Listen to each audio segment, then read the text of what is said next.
Bíblia em João, capítulo 20, versículo 19.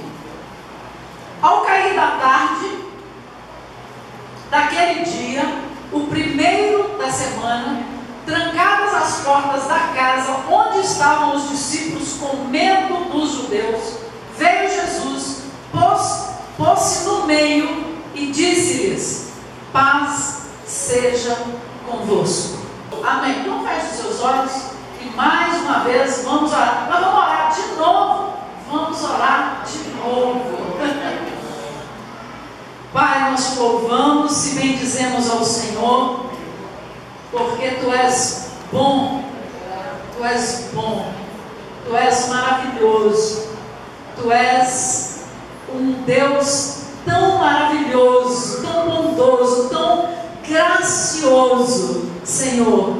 E nós cremos que nesta noite o Senhor está aqui, Senhor, para vir ao encontro, Deus, do nosso coração, ao encontro do coração sedento, machucado, ferido, cansado, abatido. Senhor, Tu vens aqui para ir ao encontro, Senhor, de cada vida nesta noite, porque Tu és o Deus restaurador, o Deus curador, Tu és o Deus que transforma, Senhor, as situações, que muda os corações, que liberta, que coloca as vidas em liberdade na Tua presença, Senhor. Tu és aquele que traz a paz em meio à angústia, Tu és aquele que traz a luz e a faz brilhar em meio às nossas trevas. E Deus, nós te pedimos, ó Pai, nesta noite, acende uma luz onde há escuridão. Acende uma luz, Senhor, onde há escuridão. Traz a Tua paz, o Teu refrigério, a Tua graça, onde há angústia, onde há tristeza, onde há ansiedade, Senhor. Traz o Teu perdão, onde há erros, onde há pecados. Senhor, em nome de Jesus Cristo, passa do Teu sangue onde há feridas, Senhor, e cura as feridas nesta noite.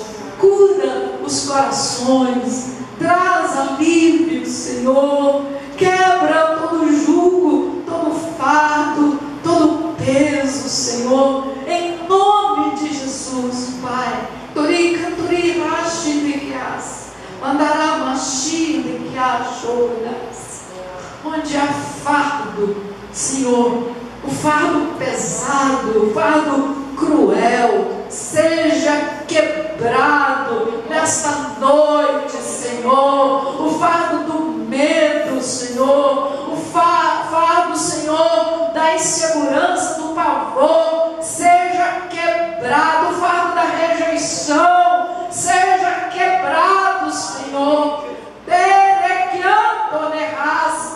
E o Teu jugo que é suave, o Teu fardo que é leve, que traz descanso, Senhor, ele seja colocado agora, ele substitua, Senhor, o fardo pesado, e que nós saiamos daqui nesta noite, levando sim um fardo, Senhor, mas um fardo leve, o jugo suave que vem do Senhor e de mais ninguém. Nós assim te pedimos, em nome de Jesus. Amém e amém. Queridos, na última vez que nós pregamos aqui, nós falamos a respeito da crucificação de Jesus. E eu até havia comentado que se houvesse a possibilidade, eu iria falar também sobre a ressurreição. Eu gostaria de meditar com você nesse tema, porque quando nós falamos aqui da crucificação, e nós precisamos voltar lá para nos lembrarmos que mediante aquele terrível espetáculo da crucificação, estava a profunda dor de Jesus, não apenas o martírio de Jesus, não apenas a morte de Jesus como algo terrível, mas nós precisamos também parar para olhar pelo outro âmbito, que é o ponto de vista dos discípulos de Jesus. Nós já percebemos que no momento imediato da crucificação, apenas um dos 12 permaneceu até o fim, assistindo o espetáculo da cruz. Apenas João e algumas mulheres. Os outros todos foram embora. Por que será que eles foram embora? Imagine, irmãos, a situação desses discípulos. Jesus aparece na história fazendo aquilo que ninguém nunca viu ninguém fazer. Ele aparece fazendo milagres, curando enfermos, e diga-se de passagem, não era qualquer enfermidade. Jesus curava todo tipo de enfermidade. O paralítico ele fazia andar, o do braço ressequido voltava a movimentar o braço, morto lá do caixão saía para fora e era ressuscitado. Você já viu essas coisas acontecerem em algum lugar? Só onde? Foi bem Marcelo que falou ali. Só na Bíblia? Não, irmãos, eu já vi algumas coisas acontecendo assim. A gente não vê toda hora, né? Mas eu já vi uma pessoa levantando da cadeira de roda. Numa cidade desse tamanho, onde todo mundo conhecia todo mundo. Foi a minha primeira visão de evangelho. Nós éramos católicos. A mãe de Virgínia se converteu. Foi lá para a nossa cidade, abriu uma porta de uma garagem.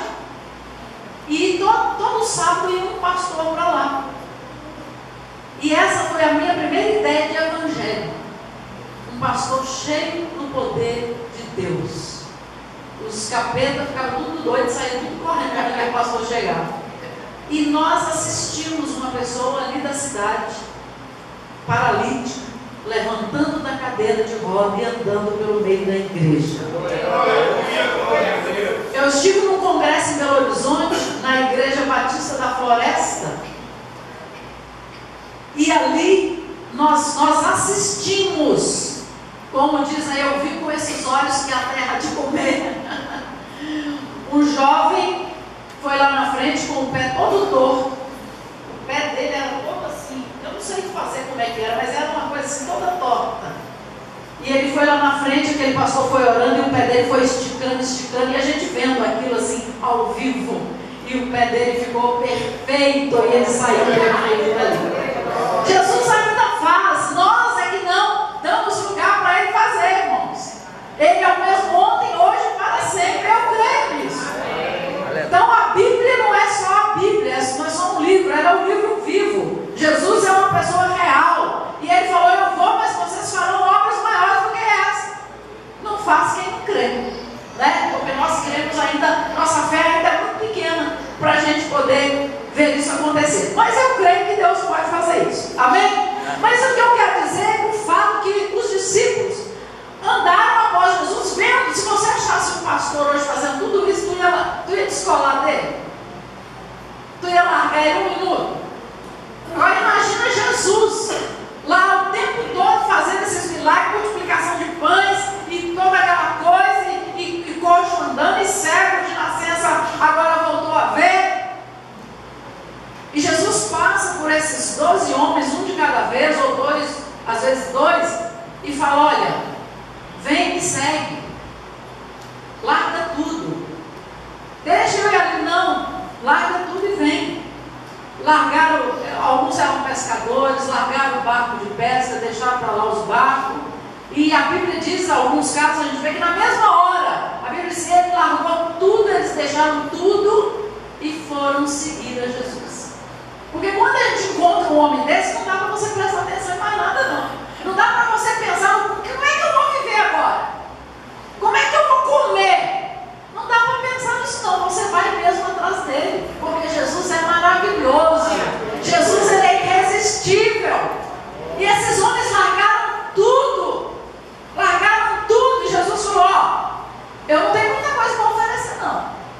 As raposas têm seus covis, as aves têm os seus ninhos, mas o filho do homem não tem nem onde reclinar a cabeça.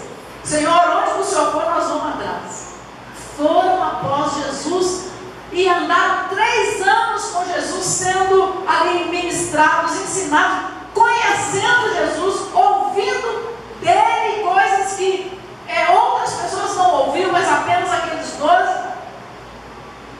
E Jesus, embora Jesus estivesse durante todo o tempo, se você repassar os evangelhos, falando, olha, eu vou ser preso, eu vou ser crucificado, não importa que o Filho do Homem seja morto, depois ele vai ressuscitar. Jesus falou tudo. Mas uma coisa é Jesus falar, outra é a gente ouvir, prestar atenção e entender. Às vezes a gente demora para entender o que Deus estava falando. Aí fala assim, mas Deus não estava falando não. E Deus estava falando, mas a gente que não estava entendendo, não é? E na hora que os discípulos se depararam com o mestre, com o líder deles, aqueles a quem que dizia para eles que ele era o Messias, e eles viam ali, eles viram alguns a transfiguração, Jesus se transfigurando, e viram tantas coisas, e tinham certeza que Jesus era o Filho de Deus, que era o Messias. Mas Pedro, na primeira prova, não conhece só não é? E na hora que Jesus está lá na cruz, eles saem correndo, vão se esconder. Muito provavelmente eles foram se esconder, porque qualquer um de nós faria isso. É muito fácil nós criticarmos os discípulos, mas eu acho que a maioria de nós, se não todos nós, faríamos isso. Ele é o nosso líder. A pessoa, se entra alguém aqui, porta dentro, pega o pastor Marco, bota a algema nele e leva. Quem que ia ficar na igreja?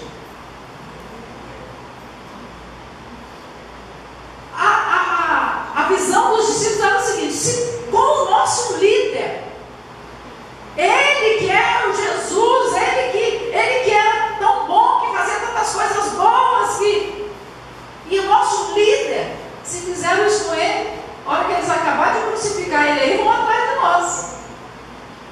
Vamos achar um lugar para a gente se esconder, porque o negócio está feio do nosso lado. É normal. É uma atitude comum.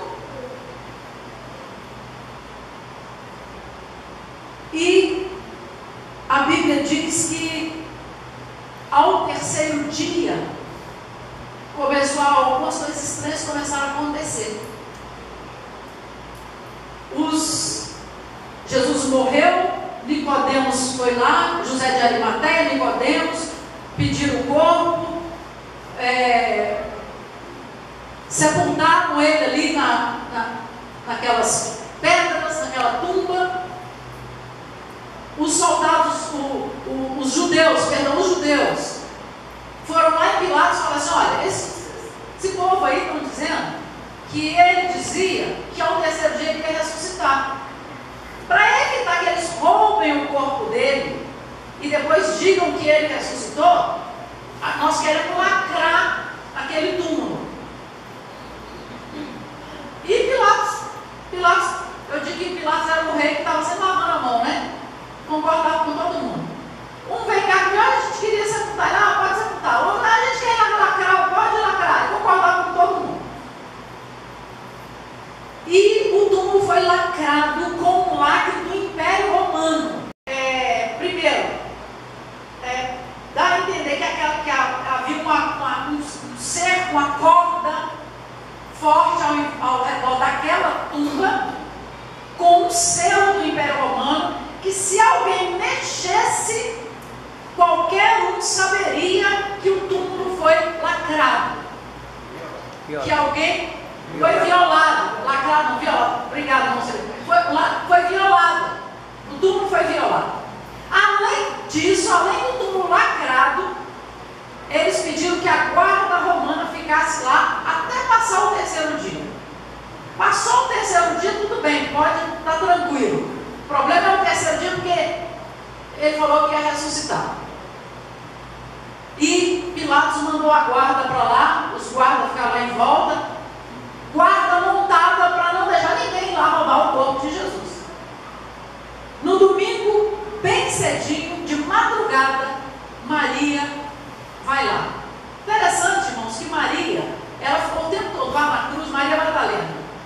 acompanhou o sepultamento, estava ali. Sabe aquela pessoa que está assim, eu não estou acreditando no que está acontecendo, eu tenho que ficar aqui perto dele, eu não estou acreditando que ele está morto. Eu acho que naquele de sábado para domingo ela nem dormiu e disse de madrugada ela já levantou e já foi lá no sepulcro, porque ela tinha essa necessidade de estar ali.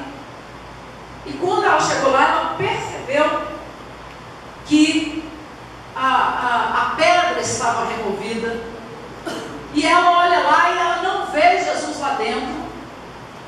E aí aparece um anjo para ela e fala: olha, ele não está aqui, mas ele ressuscitou. Aí ela sai para fora e vê o próprio Jesus. E aí ela diz assim, a Bíblia diz que ela pensou que era o jardineiro. E ela vira e fala assim: aonde vocês o colocaram? Por favor, me fale onde vocês o colocaram, que eu vou até lá. O anjo lá dentro já tinha falado para ela que ele tinha ressuscitado, irmãos. Mas ela ainda não tinha conseguido entender. Ela ainda não tinha conseguido compreender que era verdade, que Jesus tinha saído da tumba, que ele tinha vencido a morte. Ela ainda não tinha conseguido acreditar. E ela corre e fala com Pedro e João. Pedro e João entram. Diz a Bíblia que Pedro, ou melhor, João entrou primeiro. Aí entrou e olhou. Quando o Evangelho de João, o João que escreve o Evangelho, quando ele escreve que Pedro, que João olhou, ele usa uma palavra que no grego quer dizer assim: olhou, mas não prestou atenção. Olhou e não viu. Olhou e não prestou atenção nos detalhes. Só passou aquela olhadela assim, né? Não observou bem. E aí João sai. Quando João sai, Pedro entra. Quando Pedro entra, a Bíblia diz que Pedro viu. Esse viu de Pedro é no sentido assim: ele viu, prestou atenção, de uma forma investigativa, tentando entender o que tinha acontecido. E o que ele viu?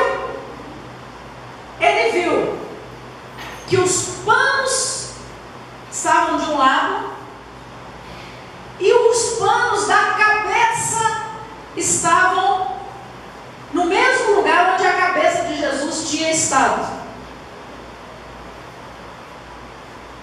E os outros panos aqui. E ele viu que os panos não estavam como alguém que levantou, dobrou e colocou aqui. Se alguém tivesse levado o corpo de Jesus, teria levado com os panos. Concorda? Mas os panos estavam lá. Mas não estavam apenas lá, eles estavam de uma maneira especial. Os panos aqui e o pano que envolvia a cabeça aqui. Sabe como? No formato da cabeça. Como que Jesus saiu de dentro do pano. Ele passou por entre o pano e os panos ficaram na forma do seu corpo ali. Então, João não tinha prestado atenção nisso. Ele estava tão atônito que ele não prestou atenção. E Pedro, quando entra, ele percebe. Aí ele chama João. João vem ver. Aí quando João entra, a Bíblia diz que João viu. E o terceiro viu. O de João já viu e prestou atenção e viu que Jesus havia ressuscitado. Aleluia! Aleluia! A Bíblia não diz, mas nós podemos dizer que quase que um olhou para o outro e disse: ele está vivo. Irmãos, depois disso, eles se reúnem todos no cenáculo. Tipo, alguma coisa está acontecendo. E um começa a falar com o outro, daqui a pouco eles estão todos no cenáculo. Agora presta atenção no que diz aí. Que eles estavam lá dentro do cenáculo. O cenáculo é uma sala de reunião. Eles estavam lá dentro portas da casa com medo dos judeus. Essa era a situação dos discípulos. Como eu disse aqui, eles pensaram o quê? Fizeram isso com Jesus, daqui a pouco eles vão vir atrás de nós. Vão matar todo mundo, vão acabar com a nossa raça agora. Então, eles entraram no cenário, precisavam se reunir, precisavam conversar sobre o que estava acontecendo, precisavam conversar para tentar entender o que estava acontecendo. E se reuniram lá, trancaram as portas, com medo de que alguém entrasse, de que alguém chegasse, que os judeus chegassem para prendê-los. Trancaram e estavam lá dentro, com medo. Irmãos, quantas vezes nós estamos assim? Com medo. O que vai ser de mim agora? O que vai ser de nós? O que vai ser da minha vida? Às vezes a gente se depara com algumas situações que a gente não tem controle sobre elas. E a gente se desespera. E a gente fica com medo. E a gente fica abalado, e a gente fica apavorado. E era assim que eles estavam ali. Apesar de já terem visto o túmulo vazio, mas a Bíblia diz aqui que eles estavam com medo. Eles não tinham visto Jesus ainda, eles não sabiam o que tinha acontecido de fato, eles não tinham contemplado a pessoa de Jesus. E quando eles estão ali nessa situação, a Bíblia diz que mesmo as portas trancadas, Jesus entrou, se colocou no meio e disse: paz seja convosco. Paz seja convosco. Primeira coisa, irmãos, é que não existe porta trancada que Jesus não possa passar por elas. Às vezes nós estamos com tanto medo que nós trancamos as portas até para Jesus. Trancamos. Às vezes a nossa situação está tão vergonhosa, tão humilhante, de tanto abatimento e de tanta dor, que nós trancamos as portas até mesmo para Jesus. A gente não quer mais orar, a gente não quer mais vir para a igreja, a gente não quer mais buscar Deus, a gente se desespera e se descontrola. Mas eu quero dizer uma coisa para você, que não existe porta trancada através da qual Jesus não possa entrar. Ele tem poder de passar por qualquer porta. Ele entra na sala da tua vida e Ele diz para você: paz seja convosco. No meio da tua luta, da tua tribulação, em meio ao medo, não importa, irmãos, qual seja a situação, Ele é poderoso, não só para dizer, mas para também ministrar na sua vida: paz seja convosco. Aleluia, glória a Deus. Depois disto, Jesus, entre outras coisas, eu não vou passar aqui todos os passos de Jesus após a ressurreição, mas eu quero ainda falar de duas coisas importantes. Depois que Jesus fala com os discípulos, e nessa sala estavam 10 dos discípulos, porque Judas havia se enforcado, e Tomé não estava presente nessa reunião. Tomé faltou o culto naquele dia. E Judas tinha se enforcado, Tomé não estava, 10, e mais alguns outros crentes que estavam reunidos ali com os discípulos. Mas como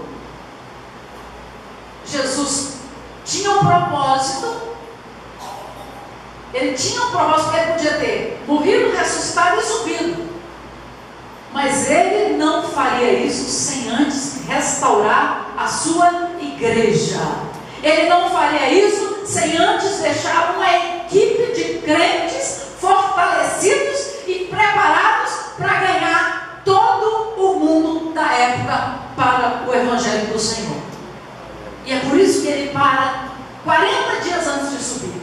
E aí ele marca esse primeiro encontro, depois ele marca 2 encontros especiais.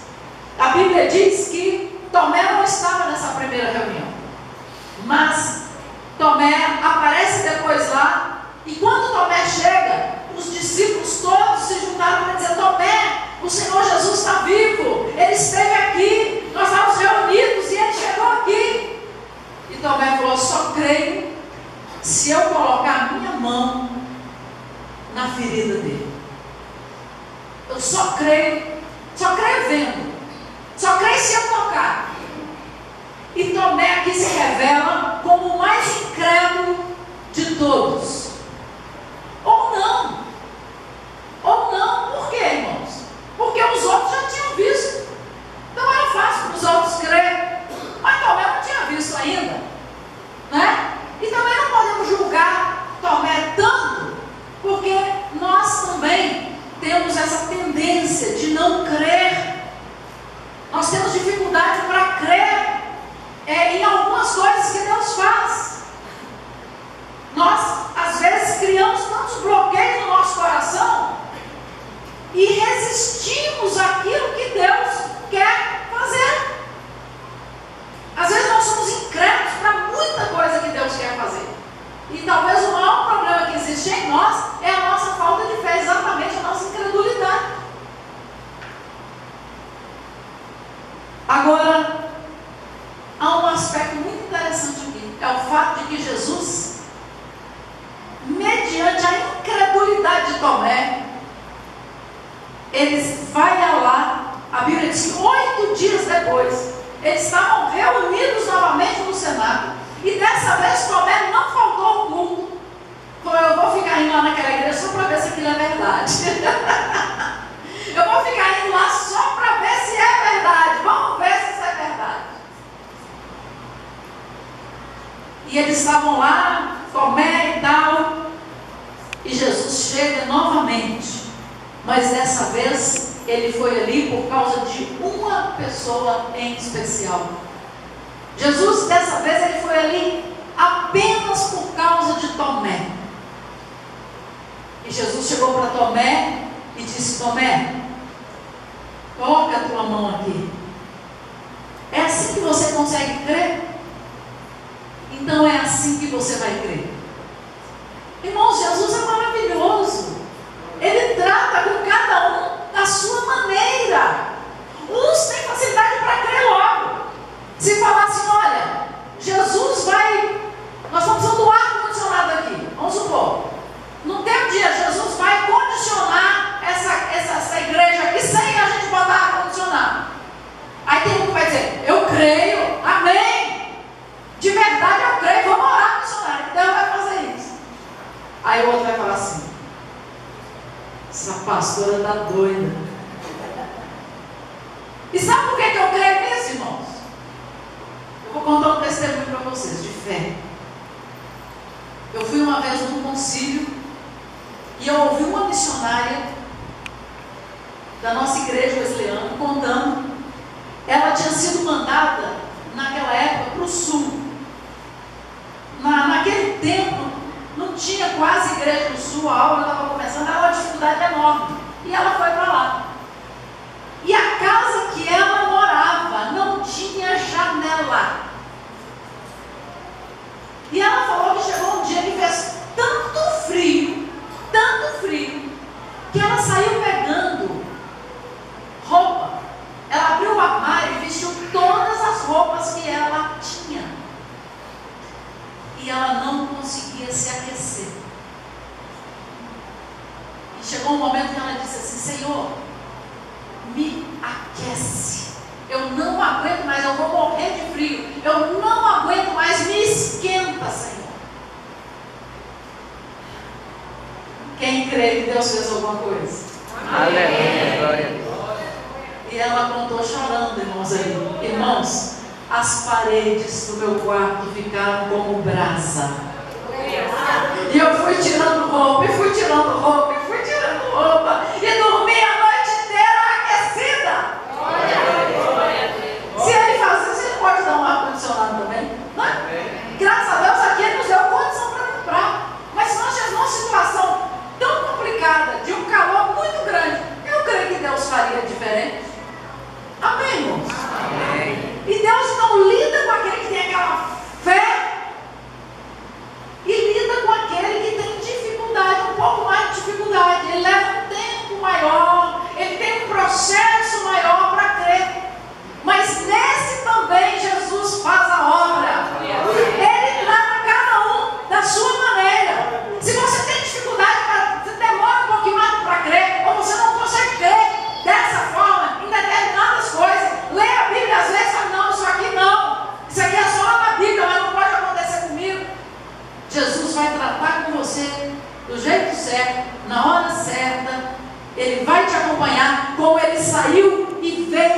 voltou no cenáculo apenas por causa de Tomé. Ama Tomé também. Ele ama os Tomés. Da mesma maneira que ele ama os Pedros, o João e todos, cada um à sua maneira. Aleluia. Glória a Deus. E quando, sabe o que é interessante aqui? Nós vamos olhar o lado bom de Tomé, que ele era um incrédulo, mas não era tão incrédulo assim. Quando Jesus falou assim, vem, coloca a mão aqui. Você precisa disso para crer? Vem cá, coloca a mão. Você acha que Tomé teve coragem de colocar a mão? Não. Ele não fez isso.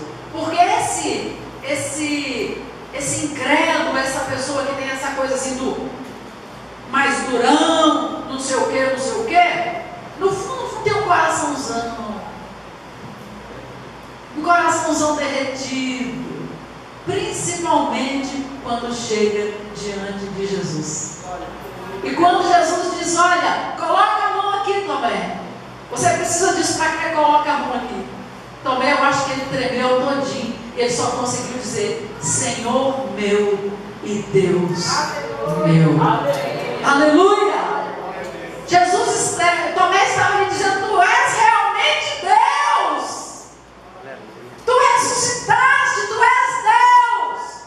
Senhor meu e Deus meu. Aleluia! Depois disso, Jesus tem um outro encontro especial com Pedro. Pedro, irmãos, pouco antes da crucificação, um pouquinho antes, eu tinha as referências aqui, eu acho que eu não, se não me engano, é Mateus 26, 33. Mateus 26, 33. Que Pedro vira para Jesus e fala, Jesus, se todos esses aqui te negarem, se todo mundo aqui te abandonar, eu não te abandonarei jamais. Foi o único que disse isso, irmãos. Foi o único que disse isso. E Jesus falou, Pedro, vá com calma. 26, 33, isso mesmo. Jesus falou, Pedro, vai com calma. Essa noite mesmo, Pedro, antes que o galo cante, você vai me negar 3 vezes. E realmente, Pedrão negou fogo. Jesus preso, aquele negócio, soldado para lá, soldado para cá. Alguém eu digo, não, eu nem conheço esse homem. Pedro, não, 3 vezes negou. E como é que vocês acham que Pedro estava agora? Como é que estava a cara de Pedro agora? Como é que estava o coração de Pedro agora? Irmãos, a gente sabe como é que Pedro estava, porque muitas vezes nós estamos assim. Muitas vezes nós negamos Jesus nas nossas atitudes, nos nossos pecados, nós falhamos com Ele, nós fazemos coisas que nós sabemos que não deveríamos nunca ter feito e ficamos com vergonha do Senhor. E Jesus chega para Pedro e fala, é muito interessante isso aqui, João 21, 15, preste atenção na pergunta que Jesus faz a Pedro. Depois de terem comido, perguntou Jesus a Simão Pedro, Simão, filho de João, amas-me mais do que estes outros? Lembra o que ele falou? Se estes aqui te negarem, eu não te negarei. Aí Jesus vai e confronta Pedro. Pedro, você me ama mais do que esses aqui? Tem certeza, Pedro? Quando Jesus pergunta 3 vezes. Todas as vezes que Jesus pergunta, a palavra amor é ágape. É amor, é o amor. O grego tem 3 palavras para amor. Vocês já sabem disso, né? Ágape é amor incondicional. Eu te amo mais do que a mim mesmo, mais do que a minha família, mais do que tudo. Eu te amo incondicionalmente. Eu te amo com todo o meu ser. E Jesus perguntou para Pedro, Pedro, você me ama de forma incondicional. Você me ama mais do que a você mesmo, Pedro. E quando Pedro responde, a palavra no grego é outra. Ele diz: Senhor, eu te amo. Mas ele diz: eu te amo com filhos. Filhos é uma palavra, é um amor mais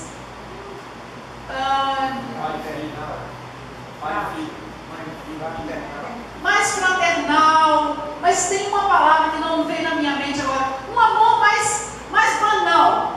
Vamos dizer assim, não é um amor tão profundo, mas é um amor mais banal. Que inclusive é um termo mais usado pelos gentios. Amor, quando a gente fala assim, a gente vira para o irmão e fala assim: irmão, eu te amo.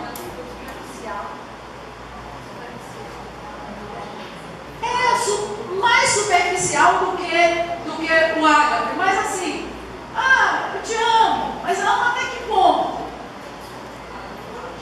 Você dá a sua vida por mim? Não. Não é? Não é que não ama, é que ama, mas ama de uma forma mais suave, mais condicional, não é? Tem algumas condições na frente, enfim. Entenderam, irmãos? Então, Jesus vira e João: tu me amas mais do que a estes com ágape? Pedro, obrigada. Eu tenho 2 belíssimos assessores hoje aqui. Olha que coisa boa. É a idade, viu? A idade é assim mesmo. Pedro, tu me amas mais do que a esses com amor ágape? Tu me amas com amor incondicional? Tu me amas mais do que a você mesmo? Senhor, eu te amo, mas nem tanto.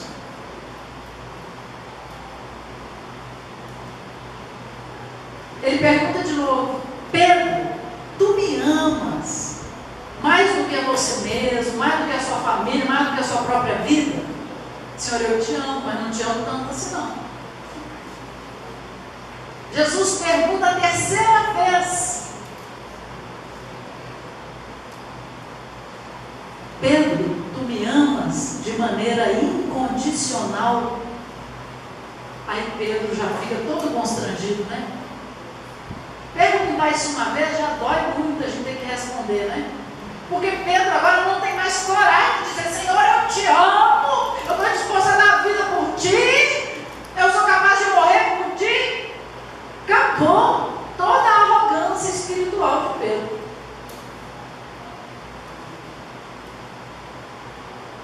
Acabou. Não tem mais arrogância. Então agora a única coisa que ele pode fazer, porque Pedro, por que Jesus faz isso com Pedro? Jesus não estava precisando, o próprio Jesus, de saber se Pedro amava ele ou não. Porque Jesus sabe de todas as coisas. Jesus queria uma coisa, irmãos: que Pedro se conhecesse melhor, que Pedro soubesse quem era ele mesmo, e até onde realmente ele tinha condição de ir. Jesus queria que Pedro conhecesse seus próprios limites. E o objetivo de Jesus não foi condenar Pedro, não foi oprimir Pedro. Você me negou, agora eu vou vir cá que eu vou ver se você me ama. Não, Jesus estava curando Pedro, curando. E na última vez que Jesus perguntou: tu me amas de forma incondicional, mais do que a você mesmo? Pedro falou: Senhor, espera lá, Senhor, 3 vezes já é demais. Isso eu estou acrescentando por minha conta, viu? Mas, Senhor, isso já é demais, 3 vezes. Senhor, tu sabes todas as coisas, tu sabes que eu não te amo tanto. Era como se Pedro dissesse: Senhor, esse amor aqui que eu tenho, frágil, é tudo o que eu posso te oferecer. E é como se Jesus virasse para ele e dissesse: e isso é tudo o que eu quero de você. Eu não quero de você mais do que o que você pode me dar. Eu quero de você só o que você pode me oferecer. É o seu tudo, é pouco, é frágil, mas é tudo o que você tem. E o que eu quero é tudo o que você é e do jeito que você é. E Jesus disse então, Jesus disse 3 vezes, mas ele disse: apacenta as minhas ovelhas. Pedro, eu não desisti de você. Lembra quando eu te chamei e disse: Pedro, vem, que eu te farei pescadores de homens? Jesus estava dizendo com aquela atitude: eu não desisti de você. Eu estou aqui, Pedro, para consertar suas redes espirituais, para que você possa lançá-las ao mar desta vida e colher almas para o meu reino. Eu estou aqui para te curar. Pedro, Jesus está dizendo: Pedro, eu acredito em você. Eu acredito, eu ainda confio em você, Pedro. E eu quero te usar. Pedro, você aprendeu agora o que é ser um pastor? Apacenta as minhas ovelhas. Pedro, apacenta as minhas ovelhas. Cuida das minhas ovelhas. Irmãos, se você pegar o livro de Atos, você vai ver que Pedro foi um dos maiores ganhadores de almas para o reino de Deus. Se tornou um grande pregador. Ele, primeira pregação foram 3.000 pessoas. Na segunda pregação, 5.000 pessoas se converteram, irmãos. 8.000 pessoas em 2 pregações. Glória a Deus. E o que o Senhor quer falar com você hoje, e o que Ele tem falado comigo, e que Ele quer continuar falando conosco, que Ele está passando aqui para curar, para restaurar, para consertar a tua rede. Talvez você esteja aqui hoje como um Tomé, como um Pedro, como uma Maria, sedenta do Senhor, mas não sabe onde é que Ele está, não sabe onde colocaram Ele. Eu quero dizer para você que Ele está aqui, Ele está vivo, Ele ressuscitou e Ele está presente aqui neste lugar. Feche os seus olhos nesse instante.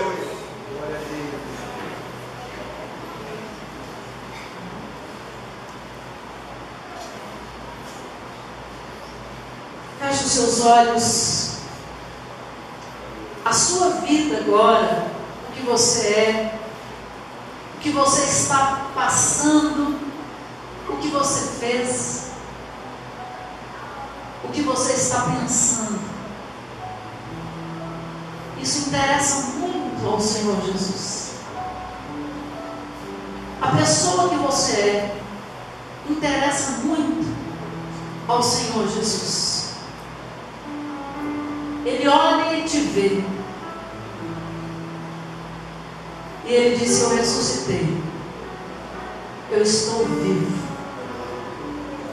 E nesta noite eu quero ressuscitar a tua vida. Eu quero ressuscitar os teus sonhos, a tua alegria. Eu quero ressuscitar a tua capacidade de acreditar em você mesmo. Quantas pessoas perderam a capacidade de acreditar nelas mesmas? Eu era assim, eu era aquilo, eu fazia assim, eu tinha um dom, eu tinha uma família, eu tinha uma esposa, eu tinha um lar. Eu perdi coisas na minha vida. Mas hoje o Senhor está dizendo: eu posso te ressuscitar. Ressuscitar a tua família, ressuscitar a tua vida espiritual, ressuscitar a tua salvação. Porque há pessoas que não acreditam mais que estejam salvas. Não é se você está ou não está, mas é aquilo que Satanás coloca na nossa mente e diz: você não tem mais salvação, não tem mais jeito para você. Mas o Senhor Jesus, Ele disse: tudo é possível ao que crê. Aquele que crê em mim, ainda que esteja morto, viverá. E assim como o Senhor disse para Lázaro: Lázaro, sai para fora, sai da morte e vem para a vida. O Senhor está dizendo para você: sai da morte e vem para a vida. Eu quero convidar você a se colocar de pé, se você precisa fazer esta oração, se você deseja fazer esta oração. Eu não estou, meu irmão, presta atenção, chamando você para ser crente. Eu não estou chamando você para ser membro da igreja. Eu não estou chamando você para consertar a sua vida. Eu não estou chamando você para mudar de vida hoje. Eu não estou chamando você para fazer nada disso. Eu estou convidando você a apresentar a sua vida para Jesus hoje e dizer: Jesus, eu quero que o Senhor renove, restaure a minha vida. Porque se Jesus não fizer, ninguém mais pode fazer. Nós não temos poder para mudar a nossa própria vida. Nós não temos poder para nos levantar da tumba. Nós não temos poder para nos curarmos a nós mesmos, para nos libertarmos do pecado, para nos tornarmos uma pessoa santa. Nós não temos esse poder. A única coisa que nós podemos fazer é dizer: Jesus, eu coloco a minha vida nas tuas mãos. Eu quero. Tu queres? Tu queres colocar a tua vida nas mãos de Jesus hoje e dizer para Ele: Senhor, faz algo novo na minha vida? Se você quer fazer isso, se coloque de pé onde você está e nós vamos estar orando por você. Aleluia. Feche os seus olhos. Peço que a igreja não fique olhando para trás. Não interessa a ninguém. Cada um, diz a Bíblia, dará conta de si mesmo a Deus. É a sua vida na presença do Senhor. Deus querido, nós te louvamos nesta noite. Porque é noite em que o Senhor começa uma obra de restauração nas nossas vidas. Como nós dissemos aqui, Senhor, nós não temos poder para transformar a nossa vida. Nós queremos, Pai, nós queremos algo novo do Senhor. Nós queremos restauração. Nós queremos libertação. Nós queremos cura. Nós queremos uma nova unção sobre nós. Nós queremos um novo posicionamento. Mas como Pedro e como Tomé e como tantos, Senhor, nós não temos poder para mudar a nossa vida. Mas assim como o Senhor foi ao encontro de Tomé e deu a ele a oportunidade de crer, aleluia, como o Senhor foi a Pedro e devolveu a ele a capacidade de acreditar, que ele poderia ser um grande profeta do Senhor. Oh, aleluia, como o Senhor fez com aqueles 11, Senhor, que saíram pelo mundo fazendo sinais e maravilhas, ganhando multidões para o teu reino. Tu podes fazer também conosco uma obra nesta noite, Senhor. E por isso, Pai, nós apresentamos as nossas vidas diante do Senhor. E eu te peço, Senhor, uma obra, um mover especial do Senhor na vida destas pessoas que se colocam diante de Ti apenas com um clamor: Senhor Jesus, eu quero ser restaurado por Ti. Ressuscita os meus sonhos, restaura a minha família, restaura a minha vida, renova a minha fé, Senhor, em nome de Jesus.